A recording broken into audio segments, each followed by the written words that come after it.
आज आपण जाणून घेणार आहोत हिंदू धर्मातील एक अत्यंत पवित्र, श्रद्धापूर्ण, सौभाग्यवर्धक सण वटपौर्णिमा।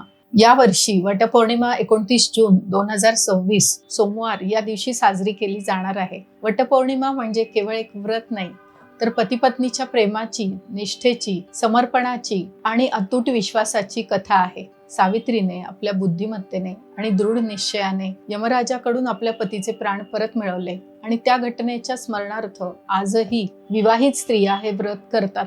आजच्या या व्हिडिओमध्ये आपण जाणून घेणार आहोत वटपौर्णिमेचे धार्मिक महत्त्व, व्रत कसे करावे, पूजेसाठी लागणारे साहित्य, संपूर्ण पूजाविधी, वटपौर्णिमेची पौराणिक कथा, प्रार्थना, मंत्र, दान आणि वाणाचे महत्त्व। म्हणून हा व्हिडिओ शेवटपर्यंत नक्की बघा। हिंदू धर्मात वटपौर्णिमा हा सण विशेषतः विवाहित महिलांसाठी अत्यंत महत्त्वाचा मानला जातो। ज्येष्ठ महिन्यातील पौर्णिमेला हा सण साजरा केला जातो। या दिवशी स्त्रिया आपल्या पतीच्या दीर्घायुष्यासाठी, उत्तम आरोग्यासाठी, कुटुंबाच्या सुख समृद्धीसाठी आणि अखंड सौभाग्यासाठी वटवृक्षाची पूजा करतात।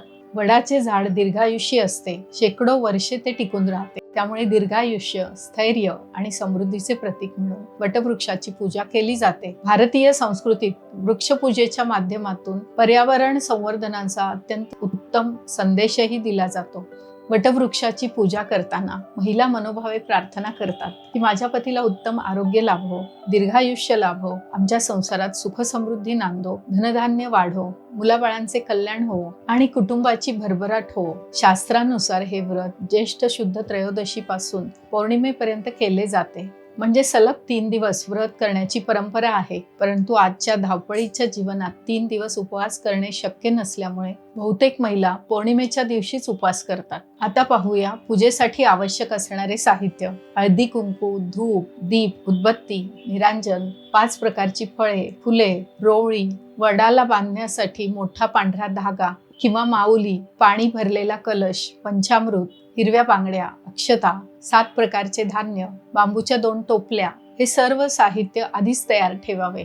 सकाळी लवकर उठून स्नान करावे, घरातील देवपूजा करून तुळशीचे पूजन करावे। त्यानंतर विवाहित महिलांनी सौभाग्य अलंकार धारण करावेत। नऊवारी किंवा पारंपरिक साडी, हिरव्या बांगड्या, मंगळसूत्र अशा सौभाग्य चिन्हांनी सजून वडाच्या झाडाजवळ जावे। त्यानंतर वटसावित्री व्रताचा संकल्प करावा। षोडशोपचार पद्धतीने वटवृक्षाची पूजा करावी। एका टोपलीत 7 प्रकारचे धान्य ठेवावे, दुसऱ्या टोपलीत पूजेचे साहित्य ठेवावे। वडाच्या झाडाला हळदी, कुंकू, फुले अर्पण करावीत। कलशातील पाणी अर्पण करावे। यानंतर वटवृक्षाला 7 प्रदक्षिणा घालून माऊलीचा धागा गुंडाळावा। प्रत्येक प्रदक्षिणेदरम्यान पतीच्या दीर्घायुष्याची प्रार्थना करावी। त्यानंतर पंचामृताचा नैवेद्य दाखवावा। पूजा पूर्ण झाल्यावर गरजू व्यक्तींना दान दक्षिणा द्यावी आणि शेवटी सुवासिनी महिलांना आंब्याचे वाण देऊन त्यांचा आशीर्वाद घ्यावा। पूजेच्या वेळी खालील प्रार्थना म्हणावी। सावित्री ब्रह्मसावित्री सर्वदा प्रिय भाषिणी तेन सत्येन मा पाही दुःख संसार सागरा अवियोगो यथा देव सावित्र्या सहितस्य ते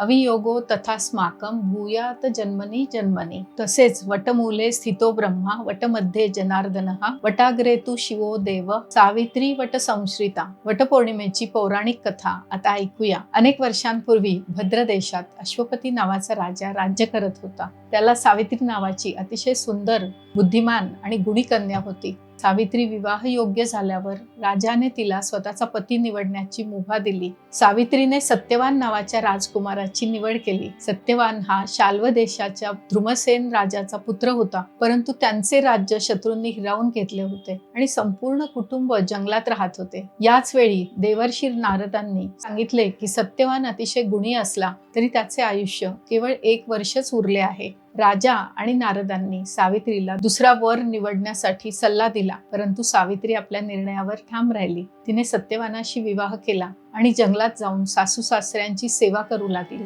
1 वर्ष पूर्ण होण्यास 3 दिवस बाकी असताना सावित्रीने कठोर उपवास सुरू केला। ज्या दिवशी सत्यवानाचा मृत्यू होणार होता त्या दिवशी तो जंगलात लाकडे तोडण्यासाठी गेला। सावित्रीलाही त्याच्या सोबत नेले। काम करत असताना अचानक सत्यवानाला चक्कर आली आणि तो तिच्या मांडीवर डोके ठेवून पडला। त्याच वेळी यमराज तेथे आले। त्यांनी सत्यवानाचे प्राण घेऊन जाण्यास सुरुवात केली, पण सावित्री त्यांच्या मागे चालू लागली। यमराजांनी तिला अनेकदा परत जाण्याचे सांगितले, मात्र सावित्री आपल्या पतीला सोडायला तयार नव्हती। तिच्या निष्ठेने आणि बुद्धिमत्तेने प्रभावित होऊन यमराजांनी तिला 3 वर मागण्यास सांगितले। सावित्रीने प्रथम सासरच्यांचे हरवलेले राज्य आणि दृष्टी मागितली. दुसऱ्या वरामध्ये कुटुंबाचे कल्याण मागितले आणि तिसऱ्या वरात स्वतःला सत्यवानापासून पुत्रप्राप्ती होण्याचा वर मागितला. यमराजांनी तथास्तु म्हटले. क्षणातच त्यांना आपली चूक लक्षात आली, कारण सत्यवान जिवंत नसता तर पुत्रप्राप्ती कशी होणार. वचनबद्ध झालेल्या यमराजांना सत्यवानाचे प्राण परत द्यावे लागले. अशा प्रकारे सावित्रीने आपल्या दृढ निश्चयाने आणि पतिव्रतेच्या सामर्थ्याने आपल्या पतीला पुन्हा जीवदान मिळवून दिले. असे मानले जाते की सत्यवानाचे प्राण तिला वडाच्या झाडाखालीच परत मिळाले होते. म्हणूनच आजही वडाच्या झाडाची पूजा करून वटसावित्री व्रत केले जाते. मंडळी,